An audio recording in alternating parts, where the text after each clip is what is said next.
തൃശൂലത്തിന്റെ ഇരുവശത്തെയും മുനകൾ ഭൂതകാലത്തെയും ഭാവികാലത്തെയും നേർമൂല വർത്തമാനകാലത്തെയും സൂചിപ്പിക്കുന്നു. ത്രികാലജ്ഞാനം കൊണ്ട് എല്ലാ പ്രശ്നങ്ങളെയും പരിഹരിക്കാം എന്നാണ് പുരാണങ്ങൾ പറയുന്നത്.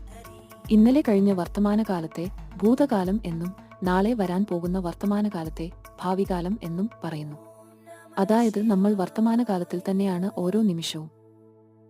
പക്ഷേ നമ്മുടെ മനസ്സ് ഭാവിയിലേക്കോ അതോ ഭൂതകാലത്തെ പറ്റിയും അനാവശ്യമായി ചിന്തിക്കുന്നതിനാൽ വർത്തമാനകാലത്തെ ആസ്വദിക്കാതെ അനാവശ്യ വ്യാകുലതകൾ ചിന്തിച്ചു വേദനിക്കുന്നു.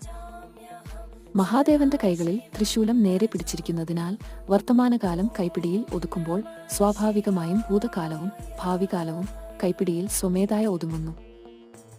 അതിന്റെ അർത്ഥം വളരെ ലളിതമാണ്. ഇന്നത്തെ വർത്തമാനകാലം ശരിയായാൽ നാളെ നമ്മൾ ഭൂതകാലത്തെപ്പറ്റി ചിന്തിക്കുമ്പോൾ നല്ലത് തന്നെ തോന്നും. പിന്നെ വർത്തമാനകാലത്തെ സദുപയോഗം ചെയ്യുമ്പോൾ നാളത്തെ ഭാവികാലവും നന്നാവുന്നു.